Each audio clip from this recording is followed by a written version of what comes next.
Den her lydfortælling er skabt af Silje, Rebecca, Emma, Tristan, Karoline, Josefine og Ida, som alle er elever på FGU i Hjørring. Og fortællingen er dedikeret til alle de hekse, der uretfærdigt er blevet henrettet på bålet. –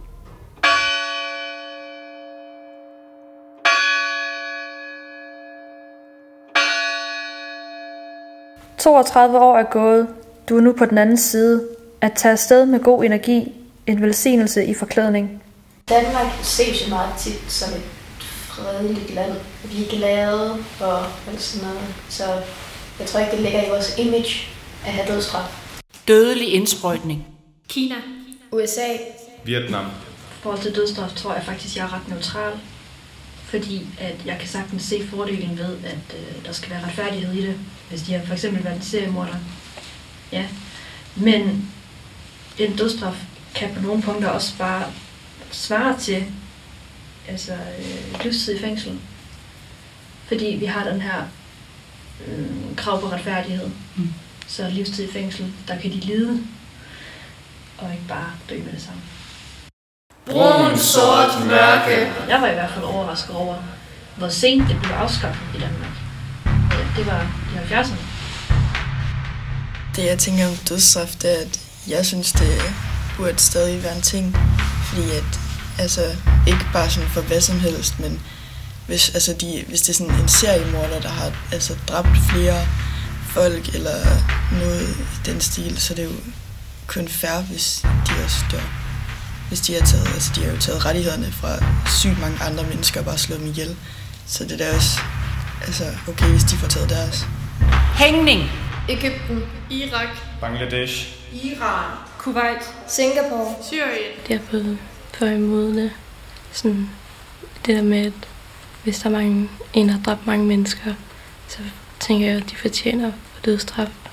Men hvis det er en af, han har dræbt få mennesker, eller på en eller sådan noget, så synes jeg, det er bedre, at de får fængsel på livstid, fordi så bliver de straffet på den måde. Halshugning. Saudi-Arabien. Den her historie om Thomas Bisp fandt jo sted for 200 år siden. Han blev henrettet en sommerdag i juli måned 1822. Og på det her tidspunkt, der i begyndelsen af 1800-tallet, der begyndte man faktisk at diskutere, om dødsstraf overhovedet var noget, man skulle have i landet. Og noget af det, som man begyndte at protestere imod, det var at have offentlige henrettelser. For det var jo sådan på det her tidspunkt, at når der skulle være en henrettelse i en by som Hjørring, så var det simpelthen alle indbyggerne i hele byen, der tog med ud på Galjebakken heroppe i den nordlige del af byen og overværede det derude. Underholdning. Så oplevede jeg også, da vi prøvede at debattere det lidt, at vi var ret så uenige. Der var nogen, der var for, der var nogen, der var imod. Og nu er vi nået til et punkt, hvor at både for og imod. Skud. Afghanistan, Kina, Nordkorea, Palæstina, Somalia, Yemen.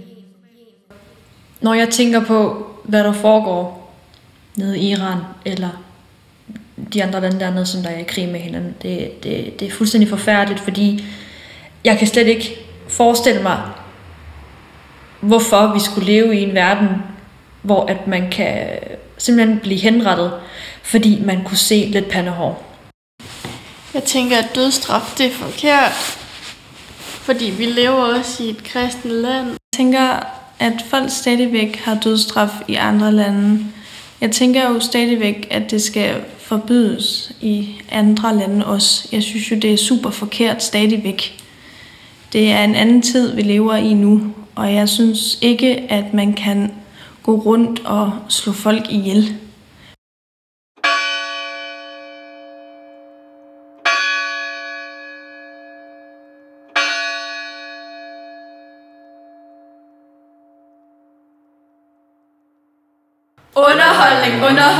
Underholdning.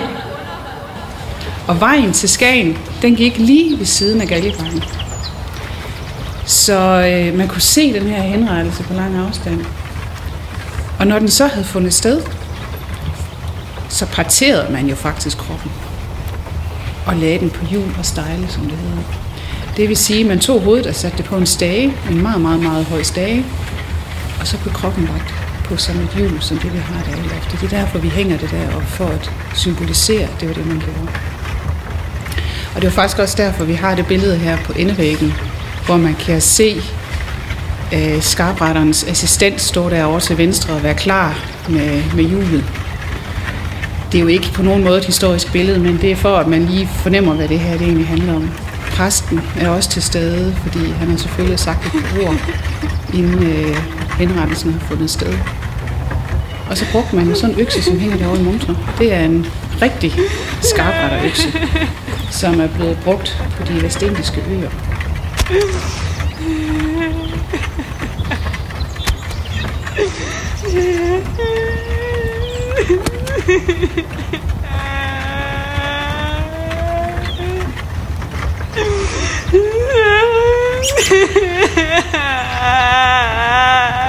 Så hele den her diskussion om, skal man overhovedet have offentlige henrettelser, det var altså på sit højeste i 1822, da Thomas Bisp blev henrettet.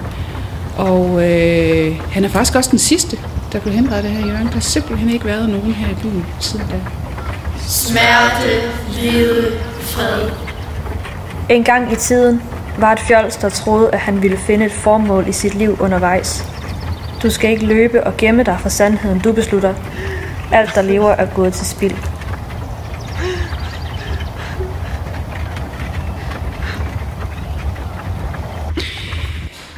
Noget af det interessante ved den her historie, det er jo også, at egentlig så blev han jo dømt til at få højre hånd hugget af inden hovedet.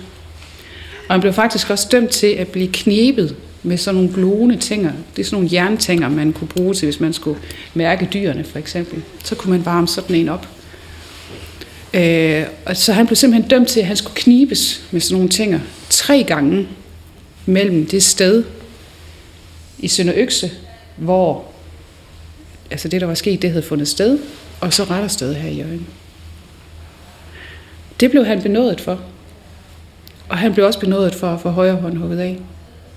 Så det siger også noget om, at på det her tidspunkt i historien, der begynder man at tænke, det kan godt være, at det er rigeligt faktisk at straffe folk med dødsstraf. Det der med, at de skal lide for inden os, det skal vi måske til at kigge på, at det måske ikke er så hensigtsmæssigt. Smerte, lide, fred.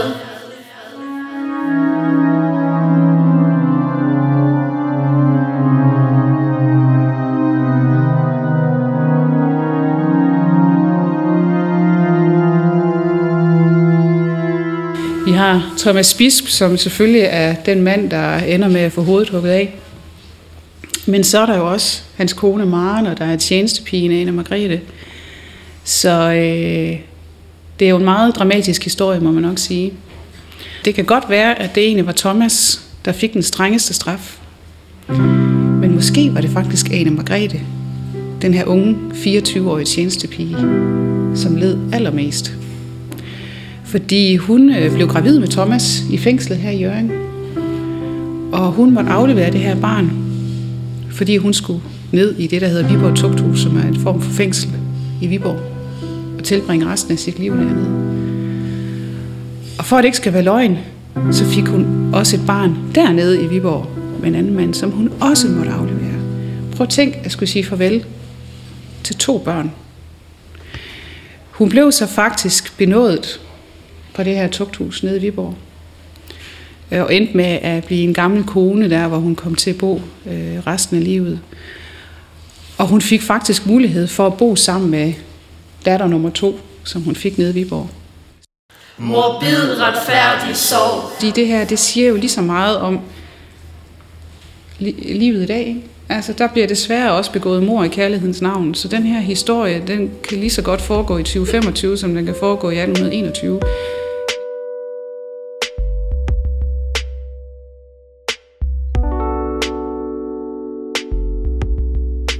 Når jeg tænker på alt, hvad jeg har læst ude ved udstillingen, omkring hvordan at Ane Margrethe, hun blev anklaget for at have været medskyldig.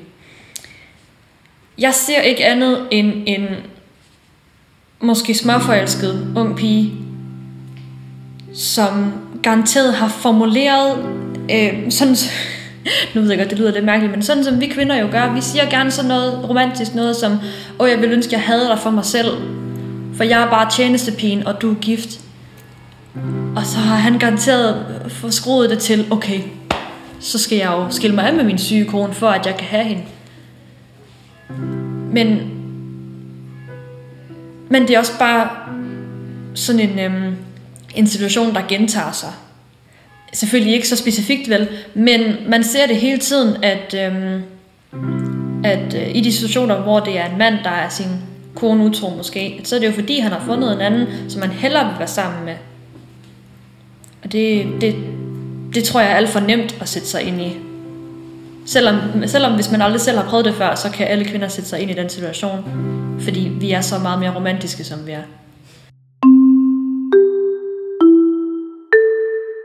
Men prøv at tænke, hvad barn er en morder. Det har været vildt svært for de børn, men også børnebørn, der er kommet efterfølgende. Så de har altså også haft det svært. Så sådan noget, det fortsætter altså i de efterfølgende generationer. Og noget af det, vi kan se derinde, det er jo, at der er faktisk flere, der emigrerer til Amerika. Det var der selvfølgelig mange, der gjorde. Men måske har der været et behov hos de her børn og børnebørn til at rejse helt væk, starte helt forfra i et nyt land, hvor man ikke vidste, at de var børn og børnebørn af en morder.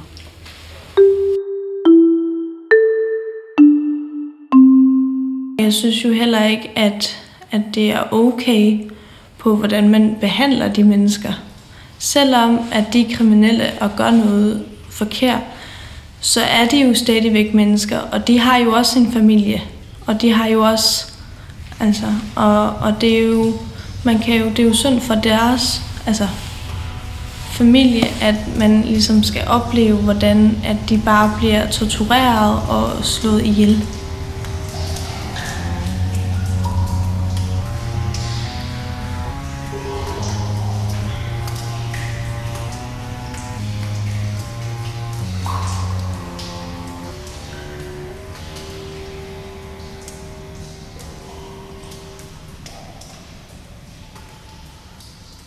Og jeg har interviewet faktisk en 12-14 efterkommere. Hvordan har I det rent faktisk med, at jeres forfar er udstillet på et museum? Fordi det er faktisk ret kontroversielt. Og i museumsverdenen, i hele verden, der er det faktisk noget, der er voldsomt til debat og har været det i mange år. Altså jeg får lidt følelsen af, at det ikke er en rigtig person, der ligger dernede. Fordi det er en del af udstillingen, så føles det bare sådan lidt kunstigt. At det føles, jeg får ikke den der følelse af, der ligger en rigtig person lige her. Den følelse får jeg bare ikke. Så jeg synes ikke, jeg kan sådan have ondt af ham. Jeg ser det bare som en del af udstillingen, og jeg får ikke rigtig nogen følelser af det.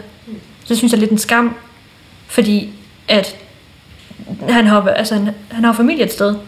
Og det kan være, at de får den følelse, men det kan også godt være, at de ikke får den følelse. Går vi tilbage til begyndelsen af 1900-tallet, da Thomas Bisp blev fundet, der var der jo faktisk nogle børnebørn, der protesterede voldsomt imod, at han var blevet fundet, og han blev taget ind på museet, fordi de sagde, at han skal altså begraves. Øksen er et objekt, og det kan man stå og kigge på. Det har ikke haft en sjæl. Det har han. Selvom han har dræbt en, så har han også haft en sjæl. Han er et menneske, som fortjener en begravelse. Han har været et menneske. Selvom han har lavet noget lort, så har han sikkert også gjort en masse godt.